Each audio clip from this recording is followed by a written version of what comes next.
స్నేహ వసుని రిషిని బ్రదరా అని అడుగుతుంది కదా! వాట్? బ్రదరా? నో.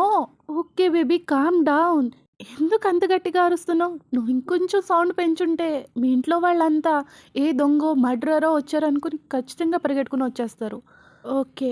బ్రదరా అంటే ఇంత గట్టిగా అరిచావంటే తను నీకు స్పెషల్ అనమాట. నీ లైఫ్‌లో తనకి చాలా ఇంపార్టెంట్ ప్లేస్ ఉందని అర్థమవుతుంది. నీకు బాయ్ ఫ్రెండా? యెస్. నా బాయ్ ఫ్రెండే. కాకపోతే నువ్వనుకునే బాయ్ ఫ్రెండ్ కాదు. He is my Laddu. My best friend. Oh! మీకిద్దరికీ ఏమైనా మ్యారేజ్ చేసుకునే ఐడియా ఉందా? ఒకవేళ చేసుకుంటే నన్ను ఇన్వైట్ చేయడం మర్చిపోకు. What marriage? మేమెందుకు పెళ్లి చేసుకుంటాం? అని వసు అంటుంది. Oh my God! ఈ వసుధ మరీ ట్యూబ్‌లైట్ లాగా మాట్లాడుతుంది. మరి నీ బాయ్ ఫ్రెండ్ అన్నావు? నేనన్నది బెస్ట్ ఫ్రెండ్ అని. ఓహ్! యూ మీన్ బెస్ట్ ఫ్రెండా? అయితే ఆ హ్యాండ్సమ్ సింగిలే అనమాట. ఒకసారి నేను ట్రై చేసుకుంటా. నా లక్ ఎంతవరకు ఉందో చూస్తా అని స్నేహ అంటుంది. No way! అని గట్టిగా అరుస్తుంది వసు. ఏ తనకేమైనా ప్రాబ్లమా? అనేసి స్నేహ అంటుంది. నో అది ఐ మీన్ తనకి అలాంటివేమి ఇంట్రెస్ట్ ఉండవు. అనవసరంగా ఎందుకు నీ టైం వేస్ట్ చేసుకుంటావు? వేరే వాళ్ళ మీద ట్రై చేసుకో నీ లక్ అంటూ చెప్పి వసు పక్కకెళ్ళిపోతుంది టెన్షన్‌గా. ఏ ఎందుకలా వద్దంటున్నావు? తనేమైనా ఐ మీన్ ఆ వర్డ్ ఎందుకులే కానీ తనకి అమ్మాయిలంటే ఇంట్రెస్ట్ ఉండదా? What the hell! ఏం మాట్లాడుతున్నావు Sneha? He is very much straight. Okay baby stop, stop. ఎందుకు అంత వైల్డ్‌గా రియాక్ట్ అవుతున్నావు? Okay, okay. నేనేం తనకి సైట్ కొట్టనులే. నేను కాకపోయినా వేరే అమ్మాయైనా కొట్టొచ్చు కదా! నువ్వేం 24/7 తన పక్కనే ఉండవు కదా! నువ్వు ఆఫీస్‌కెళ్ళిపోతావు, తను ఆఫీస్‌కెళ్ళిపోతారు. సో, అలాంటి అమ్మాయిల దగ్గర నుంచి తననెవరు కాపాడతారు? ఏదో ఒక రోజు తన లైఫ్‌లోకి ఖచ్చితంగా ఒక అమ్మాయి వస్తుంది. తన వైఫ్ వస్తుంది. అప్పుడు ఖచ్చితంగా తన ప్రియారిటీ తనే అవుతుంది. తనే తన సోల్‌మేట్. మీరిద్దరూ మీ లైఫ్‌లో బిజీగా ఉంటారు. వాళ్ళిద్దరే ఎక్కువగా కలిసి టైమ్ స్పెండ్ చేస్తారు. అలాగే తను కూడా తనని అన్‌కండిషనల్‌గా లవ్ చేస్తాడు. మీకన్నా కూడా తన వైఫే తనకి ఫస్ట్ ప్రియారిటీ అవుతున్నప్పుడు, అలాగే తనకి పుట్టబోయే బిడ్డల్ని కూడా తనే క్యారీ చేస్తుంది కాబట్టి తనంటేనే ఎక్కువ ఇంపార్టెన్స్ ఇస్తాడు. తననే ఎక్కువ ప్రేమిస్తాడు. అలాగే మీరిద్దరు కూడా ఏదో అకేషనల్‌గా కలుస్తారు అంతే. స్నేహ అలా చెప్తుంటే వసు గోళ్ళు కొరుక్కుంటూ అలా వింటూ ఉంటుంది. వెంటనే పక్కకు తిరిగిపోయి వాళ్ళకి ఉన్న వాళ్ళ కాలేజ్ అప్పుడు తీయించుకున్న ఫోటో అనమాట. సో, ఆ ఫోటో ఫ్రేమ్‌ని చూస్తూ వాళ్ళ వాళ్ళ మూమెంట్స్ అన్నీ గుర్తు తెచ్చుకుంటూ ఉంటుంది. ఈలోపు స్నేహ ఇంకా చెప్తూ ఉంటుందనమాట. "నీ లడ్డు ఎప్పటికీ నీ లడ్డు కాడు. అయినా నువ్వెందుకు తనని లడ్డు అని పిలుస్తున్నావు? తనంత హ్యాండ్సమ్‌గా ఉన్నాడు. అంత మజిల్స్ ఉన్నాయి. తనసల అంత గార్జియస్‌గా ఉంటే నీకు లడ్డు అని ఎలా పిలవాలనిపిస్తుంది?" నాకు తెలిసి చాలామంది అమ్మాయిలు తనకి సైట్ కొట్టడానికి ట్రై చేస్తూ ఉంటారు. అందులో ఏదో ఒక అమ్మాయి నచ్చి తను కూడా తిరిగి తనని లవ్ చేయొచ్చు. ఏ తను అబ్బాయి కాదా? తనకి ఫీలింగ్స్ ఉంటాయి కదా! ఎవరైనా అమ్మాయి నచ్చితే తననే పెళ్లి చేసుకుంటాడు. సో, అప్పుడు తన ప్రియారిటీ తనే అవుతుంది కదా! నో అలా ఎప్పటికీ జరగదు. తనెప్పటికీ నా లడ్డూనే అని వసు అంటుంది. Okay wait Vasu I think aunty పిలుస్తున్నట్టున్నారు. నేను వెళ్ళొస్తా అనేసి సైలెంట్‌గా అక్కడి నుంచి వచ్చేస్తుందనమాట. వసుని ఒంటరిగా వదిలేసి తనే ఆలోచించుకుంటుంది. వాళ్ళ ఫీలింగ్స్‌ని రిలీజ్ అవుతారు అనేసి. స్నేహ వసు వాళ్ళ ఇంట్లోనే ఉంటుంది కదా! శిరీష్‌తో సైలెంట్‌గా ఎవరికీ కనిపించకుండా వస్తాడు స్నేహతో మాట్లాడదామని. వాళ్ళిద్దరూ టెర్రస్ మీద నిల్చొని నెక్స్ట్ ప్లాన్స్ గురించి డిస్కస్ చేసుకుందాం అనుకుంటారనమాట. So, Shirish any progress?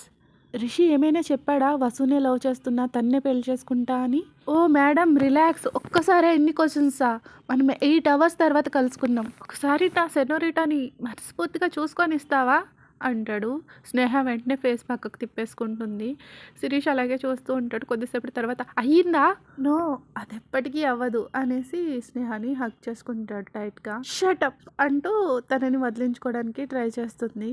సరే నా పార్ట్ అయిపోయింది. వసు అయితే చాలా జెలసీ ఫీల్ అవుతుంది. ఏదో నేను తన ఫ్రెండ్ అని వదిలేసింది తప్పితే అదే వేరే అమ్మాయి అలా మాట్లాడితే నాకు ఖచ్చితంగా తనని చంపేసి ఉండేది.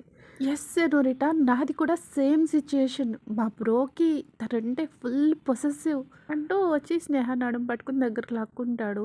దూరంగా ఉండని చెప్పానా? నన్ను టచ్ చేయకుండా ఉండలేవా? అంటూ చిరాకు పడుతున్నట్టు ఎక్స్ప్రెషన్స్ పెట్టి శిరీష్ చేతులు విడిపించుకుంటుంది. అలా అనకు సెనోరిటా. నిజం చెప్పు. నేను టచ్ చేస్తే నీకు అస్సలు నచ్చట్లేదా? అంటూ నెమ్మదిగా చెవి దగ్గర అంటాడు. పేరు స్నేహ, స్నేహ, స్నేహ. ఎన్నిసార్లు చెప్పాలి సెనోరిటా అని పిలవద్దని? ఓకే. రేపే మనం ఫైనల్ ప్లాన్ ఎగ్జిక్యూట్ చేస్తున్నాం అని శిరీష్ అంటాడు. ఓకే అని తలూపుతుంది. Okay. Bye Sneha, Sneha, Sneha.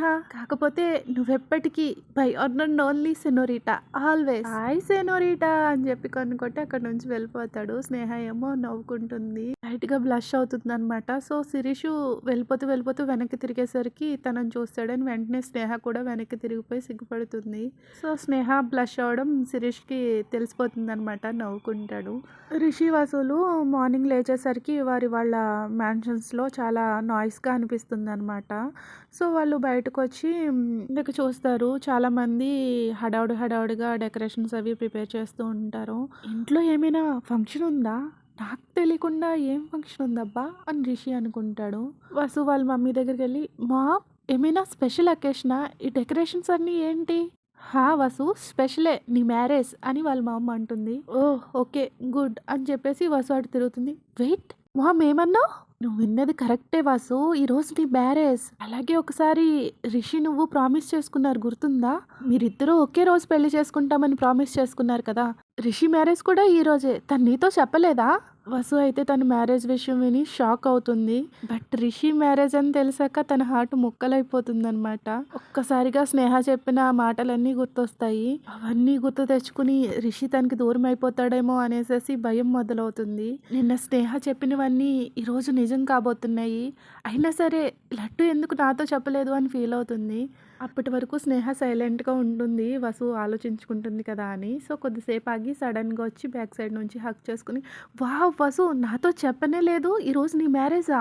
And that hottie I mean ఇషియంతిది కూడా ఈరోజే మ్యారేజా? అనేసి స్నేహ అంటుంది కావాలని ఇంటెన్షనల్‌గా. సో, ఎంత కంట్రోల్ చేసుకుందామన్నా తన కన్నీళ్ళు ఆగవనమాట. వెంటనే పరిగెట్టుకుంటూ తన రూమ్‌లోకి వెళ్ళిపోతుంది. అన్నీ మిక్స్డ్ ఎమోషన్స్ అనమాట. తనకి ఎలా రియాక్ట్ అవ్వాలో కూడా తనకి తెలియట్లేదు. ఇప్పుడు ఈ రియాక్షన్, ఈ ఏడవడం తన మ్యారేజ్ అని ఏడుస్తుందా? లేకపోతే రిషి మ్యారేజ్ అయిపోతుందని ఏడుస్తుందో తనకు కూడా అర్థం కావట్లేదు. నెక్స్ట్ రిషి వాళ్ళ మ్యాన్షన్‌లో రిషి వాళ్ళ మామ్‌తో ఇలా అడుగుతాడు. మామ్ ఏమైంది? ఏమైనా పార్టీనా? పార్టీయా అంటే పార్టీ కాదు. నీ మ్యారేజ్ ప్రిపరేషన్స్ జరుగుతున్నాయి అని వాళ్ళ మామ్ అంటుంది. ఏంటి మామ్ పొద్దున్నే జోక్సు? ఇప్పుడు జోక్స్ వినే మూడ్‌లో లేను. చెప్పు ఏంటి పార్టీ? అరేంజ్‌మెంట్స్ ఏంటి? రిషి వాళ్ళ మామ్ ఏం మాట్లాడదు. చాలా సీరియస్‌గా అలా చూస్తూనే ఉంటుంది. సో, మామ్ నువ్వు చెప్పేది నిజమా? ఇది జోక్ కాదా? అని సీరియస్‌గా అడుగుతాడు. మ్యారేజ్ విషయంలో నేనెందుకు జోక్ చేస్తాను రిషి? అయినా నువ్వేం వరీ కాకు. వసు మ్యారేజ్ కూడా ఈ రోజేలే. మాకు గుర్తుంది మీరిద్దరూ ప్రామిస్ చేసుకున్నారు కదా! ఒకే రోజు మ్యారేజ్ చేసుకుంటామని. అందుకే మీ ఇద్దరి మ్యారేజ్ సేమ్ డే ఫిక్స్ చేసాం. అది విని రిషికి ఎక్కడికక్కడ అన్నీ ఫ్రీజ్ అయిపోయినట్టు అనిపిస్తదనమాట వరల్డ్‌లో. సేమ్ వసు అయితే ఎలా ఫీల్ అయిందో రిషికి కూడా అవే ఫీలింగ్స్ వస్తున్నాయి అది విన్న తర్వాత. సో, శిరీష్ చెప్పిన మాటలన్నీ గుర్తొస్తూ ఉంటాయన్నమాట. ఒకదాని తర్వాత ఒకటి. తను నీది కాదు, వేరే వాడిది, వేరే వాళ్ళకి సొంతం. నో, నో, నో అనుకుంటూ ఉంటాడు. వసుని వేరే అబ్బాయితో ఊహించుకోవడం కూడా రిషి వల్ల కావట్లేదనమాట. చాలా వల్నరబుల్‌గా అనిపిస్తుంది. వావ్! Bro amazing! నీకు మ్యారేజా? నాకు చాలా హ్యాపీగా ఉంది బ్రో. కంగ్రాచ్యులేషన్స్! కానీ కొంచెం సాడ్‌గా కూడా ఉంది. ఎందుకంటే ఆ బ్యూటిఫుల్ అమ్మాయికి మ్యారేజ్ అయిపోతుంది. అవును తన పేరేంటి అన్నావు? ఆ! వసుధ. తనకు కూడా మ్యారేజ్ అయిపోతుంది. మై బ్యాడ్ లక్ అంటూ సాడ్ ఎక్స్‌ప్రెషన్స్ ఇస్తాడు. రిషి అయితే ఒక్కటే చూపు చాలా సీరియస్‌గా చూస్తాడు తన వైపు. శిరీష్ వెంటనే భయపడతాడు. ఇంకొద్దిసేపు అక్కడే ఉంటే చంపేస్తాడని తెలుసు. సో, సైలెంట్‌గా అక్కడి నుంచి వచ్చేస్తాడు. ఇలా ఎలా చేస్తావు పొట్టి? వేరే వాళ్ళని ఎలా మ్యారేజ్ చేసుకుంటావు? నువ్వు పెళ్లి చేసుకుంటా అన్నా సరే నేను నీ పెళ్లి జరగనివ్వను అంటూ కోపంగా పిడికలు బిగిస్తాడు. ఇక్కడ వసు కూడా చాలా సీరియస్‌గా లేస్తదనమాట. బెడ్ మీద నుంచి అప్పటిదాకా ఏడ్చేసి, పెళ్లి చేసుకుంటావా? నీ సంగతి చెప్తా అని లేస్తది. సో, డోర్ తెరిచేసరికి రిషి తన రూమ్ ఎదురుకుంటా నిల్చుని ఉంటాడు. తను కూడా చాలా అగ్రెసివ్‌గా ఉంటాడనమాట. తినెందుకు ఇంత కోపంగా ఉన్నాడు? కోపంగా ఉండాల్సింది నేను అని మనసులో అనుకుంటుంది. వెంటనే రిషి కాలర్ పట్టుకుని లోపలికి లాగేసి డోర్ క్లోజ్ చేసేసి డోర్‌కి అటాచ్ చేసేస్తుంది రిషిని. తన కళ్ళలోకి కళ్ళు పెట్టి చూస్తూ, how dare you mister Rishanth Kumar? Rishi కూడా వసు వ్రిస్ట్ పట్టుకుని తన చేతిని వెనక్కి ట్విస్ట్ చేస్తాడనమాట. How dare you to miss Vasudha? నువ్వు నాకంటే కూడా వేరే అమ్మాయికి ఎక్కువ ప్రయారిటీ ఇస్తావా అని అరుస్తుంది. నేను అదే అడుగుతున్నా మిస్ వసుధ. నువ్వు నాకంటే స్పెషల్ ప్లేస్ వేరే అబ్బాయికి ఇస్తావా? ఇకపై నువ్వు నాతో కాకుండా అన్ని తనతోనే షేర్ చేసుకుంటావా అని వసు అడుగుతుంది. ఇకపై నీకు నాకంటే తనే ఎక్కువ, తననే ఎక్కువ లవ్ చేస్తావా అని రిషి అడుగుతాడు. ఇద్దరు అలా ఒకరి కళ్ళలోకి ఒకరు చూసుకుంటూ ఉండిపోయి ఒకేసారి అంటారు, యు ఆర్ మైన్. అలా చెప్పుకొని వాళ్ళిద్దరూ ఒకళ్ళ కళ్ళలోకి ఒకళ్ళు చూసుకుంటూ ఉండిపోతారు కదా! ఈసారి ఫేస్ కట్ అబ్జర్వ్ చేసుకుంటూ ఉంటారనమాట. నాట్ బెస్ట్ ఫ్రెండ్స్ లైక్ ఆ లుక్స్ కాదు. వేరే విధంగా అబ్జర్వ్ చేస్తారు. వాళ్ళు అంత దగ్గరగా ఉండేసరికి వసు ఏమో తన కాలర్ గట్టిగా పట్టుకొని ఉంటుంది. రిషి ఏమో తన హ్యాండ్‌ని ట్విస్ట్ చేసి వెనక నుంచి గట్టిగా దగ్గరకు లాక్కుంటాడు కదా! వాళ్ళ బాడీలు శరీరాలు ఒకళ్ళకి ఒకళ్ళు టచ్ అవ్వడం అంతా కూడా చాలా ప్రాక్సిమిటీగా చాలా దగ్గరగా ఉన్నట్టు. వాళ్ళ హార్ట్స్ కూడా ఒకటే రేస్‌లో ఇంకా రిపీటెడ్‌గా ఫాస్ట్‌గా బీట్ అయిపోతూ ఉంటుంది. రిషి వసు కళ్ళు అబ్జర్వ్ చేసి నెమ్మదిగా తన చెయ్యి వదిలేసి తన ఫేస్‌ని పట్టుకుంటాడనమాట 2 చేతులతో. వసు అప్పటికే బ్లష్ అయిపోతుంది. Okay guys, that's it for today. Continuation next ఎపిసోడ్‌లో చెప్పుకుందాం. నచ్చితే లైక్ చేయడం మర్చిపోకండి. Thank you for listening. Please like, share, subscribe. Bye bye.